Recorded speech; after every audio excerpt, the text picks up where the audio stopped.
प्यारे विद्यार्थियों, स्वागत है आप सभी का।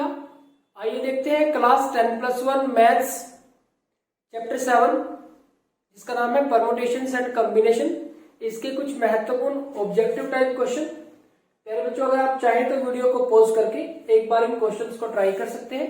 इससे आपको कितनी तैयारी है आपकी इस चैप्टर की ये अंदाजा हो जाएगा। तो प्यारे बच्चों देखते हैं क्वेश्चन नंबर 1। और क्वेश्चन नंबर 1 में कहा गया है number of 3 digit numbers that can be formed, जो कि फॉर्म किए जा सकते हैं using the digit 1 to 9 if no digit is repeated.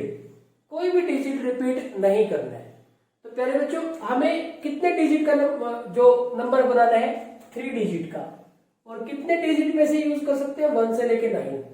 1 2 3 4 5 6 7 8 और 9, इनमें से हम कोई भी 3 यूज कर सकते हैं। तो 3 डिजिट नंबर।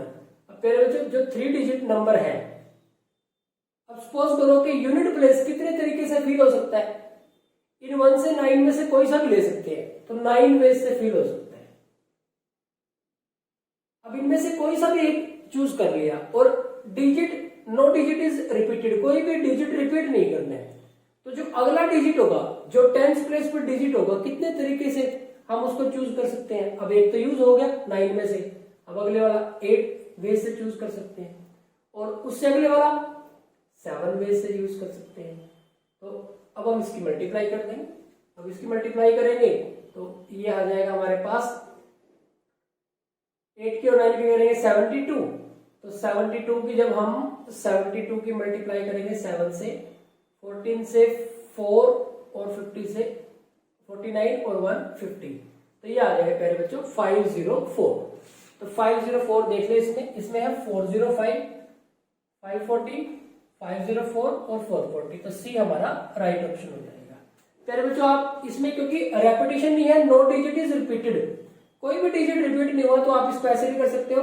9 में से चूज करने हैं, कितने डिजिट चूज करने हैं 9, क्योंकि अरेंजमेंट करनी है हमें, तो 9p3 डिजिट यूज करने हैं। तो ये हो जाएगा हमारे पास n फैक्टोरियल यानी कि 9 फैक्टोरियल, और n minus r factorial means 9 minus 3 6 factorial. तो हम इसको छोटा कर लेंगे 9 8 7 इंटू 6 फैक्टोरियल, और ये हमारे पास 6 फैक्टोरियल कैंसिल। तो 9 8 और 7, ये 9 8 और ये 7, यही आ जाएगा हमारे पास। तो इसकी वैल्यू हमारे पास कितनी आ जाएगी 504। तो फॉर्मूले से करना चाहे तो आप फॉर्मूले से कर सकते हैं। तो प्यारे बच्चों, ये हो गया हमारे पास क्वेश्चन नंबर 1। ठीक इसी तरह से number of 3 digit numbers that can B form from the digit 1 2 3 4 5, इनमें से कोई सा भी ले सकते हैं 1 2 3 4 5 में से। और कितने डिजिट का बनाना है 3 डिजिट का। तो 3 डिजिट यहां यहां और यहां क्या क्या फिल कर सकते हैं हम। If digit can repeat is, जब डिजिट रिपीट कर सकते हैं। तो प्यारे बच्चों देखो, जो अगर डिजिट रिपीट कर सकते हैं यूनिट प्लेस पे इन 5 में से 1 2 3 4 5 में से कोई भी आ सकता है 5 वेज से। 10th प्लेस पे क्योंकि डिजिट रिपीट कर सकते हैं, तो यहां भी 5 वेज से। और 100 प्लेस पे, तो यहां पे भी क्योंकि रिपीट कर सकते हैं तो 5 वेज से। तो कितना आ जाएगा 125। तो ये तो आया प्यारे बच्चों उस केस में जब रिपीट कर सकते हैं। तो यहाँ पे डिजिट कैन रिपीट, तो 125 इसका आंसर हो जाएगा, ये ऑप्शन आ जाएगा हमारे पास। लेकिन अगर वो कहे कि नो डिजिट इज रिपीटेड, कोई भी डिजिट रिपीट नहीं हो, तो क्या होता। तो हम यहां से स्टार्ट कर ले, यहां से स्टार्ट कर ले, क्योंकि इसमें जीरो तो है ही नहीं कहीं। तो क्योंकि अगर जीरो होती ना, तो फिर यहां से हमारे पास जीरो नहीं फिल हो सकती। अगर यहाँ पर जीरो आ गई तो फिर ये 3 डिजिट नहीं बनेगा। तो क्योंकि सारे 1 2 3 4 5 है, तो यूनिट प्लेस कितने तरीके से 5, 10th प्लेस 4 क्योंकि रिपीट नहीं करना है, और 100 प्लेस 3, तो यहां से हमारे पास 60 आ जाएगा। तो प्यारे बच्चों, इसका आंसर होगा 60 अगर डिजिट रिपीट नहीं करने हैं, और इसका आंसर होगा 125 अगर डिजिट रिपीट करने हैं। तो प्यारे बच्चों, ये हो गया हमारे पास क्वेश्चन नंबर 2। नेक्स्ट है हमारे पास question number 3। n factorial can be written as. पहले बच्चों आपको ध्यान रखना है, जैसे 5 फैक्टोरियल है, ये होता है 5 into 4 into 3 into 2 into 1 factorial. अब देखो 5 फैक्टोरियल, ये 5 और ये हमारा 4 फैक्टोरियल है, तो हम ऐसे भी लिख सकते हैं 5 इंटू 4 फैक्टोरियल। और 5 फैक्टोरियल। अब देखो 5 इंटू 4 इंटू ये हमारा 3 फैक्टोरियल है, तो हम यहाँ इसको ऐसे भी लिख सकते हैं। तो कहीं पे भी आप फैक्टोरियल लगा के छोड़ सकते हैं एक एक कम करते हुए। अब देखो n फैक्टोरियल को हम लिख सकते हैं n into n minus one, बिल्कुल सही है। अगले में है n into n minus one n minus two factorial, यहाँ पे n into n minus one factorial, यहाँ पे n into n minus one n minus two factorial, तो ये भी बिल्कुल सही है। आगे n into n minus one n minus two n minus three factorial, तो ये भी बिल्कुल सही है। तो तीनों ही ठीक है, ये तो कहीं पे भी ब्रेक कर सकते हैं इसके हिसाब से। तो यहाँ पे ऑप्शन डी में लिखा हुआ है ऑल ऑफ दीज, तो हमारा ये राइट ऑप्शन होगा। तो ये इसके लिए हमारे पास जो आंसर होगा थर्ड क्वेश्चन के लिए वो होगा ऑल ऑफ दिस, इनमें से सभी तरीके से हम लिख सकते हैं। तो प्यारे बच्चों ऑप्शन भी आपने थोड़ा ध्यान से पढ़ने हैं। नेक्स्ट है हमारे पास क्वेश्चन नंबर 4, जीरो फैक्टोरियल किसके बराबर होता है। तो प्यारे बच्चों आपको ध्यान रखना है कि जीरो फैक्टोरियल और 1 फैक्टोरियल दोनों की वैल्यू कितनी होती है, 1 होती है। तो जहां पे zero factorial is equal to 1, B option, B हमारे पास राइट ऑप्शन हो जाएगा। नेक्स्ट हमारे पास क्वेश्चन नंबर 5 है, what is the value of 1 factorial. 1 factorial की वैल्यू कितनी होती है, 1 फैक्टोरियल होता है हमारे पास 1, तो ये इसका आंसर आ जाएगा। ये हमने वन वर्ड की फॉर्म में ले लिया, कुछ ऑप्शनल है, एमसीक्यूज है, ब्लैंक फॉर्म में, और कुछ वन वर्ड आंसर की फॉर्म में हमने ले ली है। नेक्स्ट है प्यारे बच्चों क्वेश्चन नंबर 6, इसमें कहा गया है कि 2 फैक्टोरियल मल्टीप्लाइड बाय 3 फैक्टोरियल किसके इक्वल होगा। अब प्यारे बच्चों 2 फैक्टोरियल ये तो होता है 2 इंटू 1 यानी कि 2, और 3 फैक्टोरियल ये 3 इंटू 2 इंटू 1 यानी कि 6। अब आप देखें 2 फैक्टोरियल मल्टीप्लाइड बाय 3 फैक्टोरियल यानी कि 2 फैक्टोरियल 2 और 3 फैक्टोरियल 6, तो कितना आ जाएगा 12, तो 12 आंसर आएगा इसका। अब यहाँ पे देखो पहले तो है 6 फैक्टोरियल, 6 फैक्टोरियल की तो वैल्यू बहुत बड़ी हो जाएगी, 6 into 5 into 4 into 3 into 2 into 1 factorial, तो ये 1 2 से 6 24 120 720 हो गया है। तो दूसरा है 5 फैक्टोरियल, तो 5 फैक्टोरियल ये देखो 5 फैक्टोरियल है यहाँ पे, 5 फैक्टोरियल 120 होता है। 4 फैक्टोरियल देखो यहाँ तक 4 फैक्टोरियल है 1, ये 24, 4 फैक्टोरियल हो गया 24, तो हमारा तो आंसर कितना आ रहा था 12 आ रहा था, तो ना तो इससे मिला ना इससे मिला ना इससे मिला, तो नन ऑफ दीज इसका आंसर हो जाएगा। तो option D is the right option. मेरे बच्चे ध्यान रखना है, कभी 2 फैक्टोरियल मल्टीप्लाइड बाय 3 फैक्टोरियल को 6 फैक्टोरियल लिख दो, क्योंकि 6 फैक्टोरियल तो किसके इक्वल आया हमारा 720 के इक्वल है, और इनकी मल्टीप्लाई जब इनकी वैल्यू लिख के मल्टीप्लाई कर रहे हैं तो ये 12 के इक्वल आ रही है, तो ये इक्वल नहीं है। ठीक इसी तरह से जो हमारे बेसिक नंबर ऑपरेशन है यहाँ पे अप्लाई नहीं हो रहे हैं, कहने का मतलब है। ठीक इसी तरह से 8 फैक्टोरियल डिवाइड बाय 4 फैक्टोरियल, कभी आप इसको कैंसिल करके 2 फैक्टोरियल बचा दें।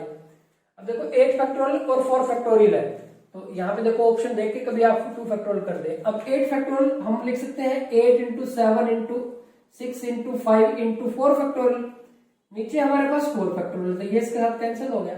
अब हम इसकी मल्टीप्लाई करनी है, ये 30 ये 210 और 0 8 16 1680, यहाँ पे 1608 है।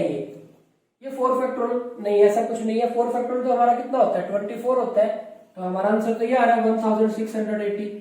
ये 2 फैक्टोरियल तो 2 होता है, ये भी नहीं है, और ये 1680, तो ये हमारे पास इसका राइट ऑप्शन हो जाएगा। तो पहले बच्चों ये हो गया हमारे पास क्वेश्चन नंबर 7। नेक्स्ट आगे बढ़ते हैं क्वेश्चन नंबर 8 पे। Find the value of 10p2। तो 10p2 परमुटेशन की वैल्यू निकालनी है। Number of permutation of 10 things taking 10 things या 10 objects taking 2 at a time. तो यहाँ पे आपको जस्ट वन वर्ड आंसर की फॉर्म में दे दिया, तो आपको क्या लिखना है यहाँ पे 10 फैक्टोरियल और ये इन दोनों का डिफरेंस यानी कि 8 फैक्टोरियल। 10 फैक्टोरियल को आप लिख दोगे 10 इंटू 9 इंटू 8 फैक्टोरियल, और ये 8 फैक्टोरियल, ये कैंसिल हो गया। 10 की 9 की मल्टीप्लाई करेंगे तो ये आ जाएगा हमारे पास 90। तो प्यारे बच्चों ये इसका आंसर आ जाएगा। तो ये हो गया हमारे पास क्वेश्चन नंबर 8। नेक्स्ट है question number 9। If NC8 that is equal to NC2 then the value of n is, n की वैल्यू बतानी है। प्यारे बच्चों आपको ध्यान रखना है कि NCP अगर NCQ के इक्वल है तो या तो P is equal to Q होगा, या तो P और Q की वैल्यू इक्वल होगी, और N is equal to P plus Q, N की वैल्यू P प्लस Q के इक्वल होगी।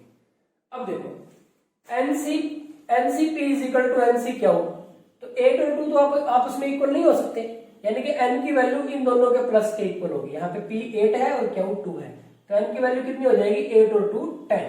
यहाँ से हमने ये नियम यूज कर लिया कि NCP अगर MC Q के इक्वल है या तो P और Q इक्वल होंगे। देखो वहां पे इक्वल है नहीं, 8 और 2 अलग अलग है, तो n की जो वैल्यू होगी वो P प्लस Q होगी। तो n is equal to 8 plus 2 10 आ जाएगा हमारे पास आंसर। तो सी ऑप्शन में हमारे पास 10 है, तो ये हो गया हमारा राइट ऑप्शन। नेक्स्ट आगे बढ़ते हैं क्वेश्चन नंबर 10 की तरफ। नेक्स्ट है NC1 की वैल्यू कितनी होती है? तो NC1 की वैल्यू होती है पहले बच्चों n, NC1 that is equal to n। आप इस पे कॉम्बिनेशन का फॉर्मूला लगाना चाहिए तो लगा ले, लेकिन आपको ध्यान ही रखना चाहिए कि NC0 ये 1, NC1 ये n और NCN ये भी 1, NC0 1, NC1 n और NCN 1। आप इनको प्रूव करना चाहें तो किसी को भी फॉर्मूले से कर सकते हैं। जैसे इसकी बात करें अगर NC0 पे, तो ये क्या बनेगा, NCR वाला फॉर्मूला अप्लाई करेंगे तो NCR कितना होता है n factorial r factorial n minus r factorial. अब देखो इसके लिए n factorial 0 factorial n minus 0 factorial, तो n माइनस 0 फैक्टोरियल भी तो n फैक्टोरियल ही होगा, ऊपर भी n फैक्टोरियल नीचे भी n फैक्टोरियल, 0 फैक्टोरियल 1 होता ही है। यहां से देखो ये हमारे पास n फैक्टोरियल 0 फैक्टोरियल और n माइनस 0 ये n फैक्टोरियल हुआ, तो n फैक्टोरियल के साथ n फैक्टोरियल कैंसिल, 0 फैक्टोरियल 1 ही होता है, तो टोटल 1 आ जाएगा हमारे पास। ठीक इसी तरह से करेंगे हम, तो यहां से हमारे पास कितना मिलेगा n फैक्टोरियल ये 1 फैक्टोरियल और ये n माइनस 1 फैक्टोरियल।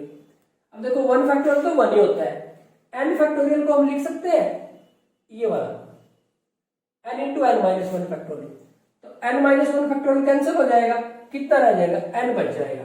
तो जो NC1 है वो किसके इक्वल आ जाएगा, n के इक्वल आ जाएगा। यहाँ पे भी देखो n factorial divide by n factorial और 0 फैक्टोरियल, तो ये है वही तो है जो टर्म इसके अंदर आई है वही इसके अंदर आई है। n factorial 0 factorial n factorial नीचे r फैक्टोरियल कितना होगा इस फॉर्मूले के हिसाब से n फैक्टोरियल, यहाँ पे भी n फैक्टोरियल और ये 0 फैक्टोरियल, तो n फैक्टोरियल के साथ n फैक्टोरियल कैंसिल हो जाएगा और 0 फैक्टोरियल 1 ही होता है हमारे पास, तो टोटल वैल्यू कितनी आ जाएगी हमारे पास 1 आ जाएगी। तो तीनों ही आपको ये जो फॉर्मूले हैं ये ध्यान रखने हैं। तो यहां से हमारे पास जो NC1 है, NC1 इसकी वैल्यू कितनी आ जाती है n, तो n हमारा सी ऑप्शन में था, तो सी इसका राइट ऑप्शन हो जाएगा। तो प्यारे बच्चों ये हो गया हमारे पास चैप्टर 7 से रिलेटेड कुछ इंपॉर्टेंट क्वेश्चंस। आज के इस वीडियो लेक्चर में इतना ही। Thank you very much.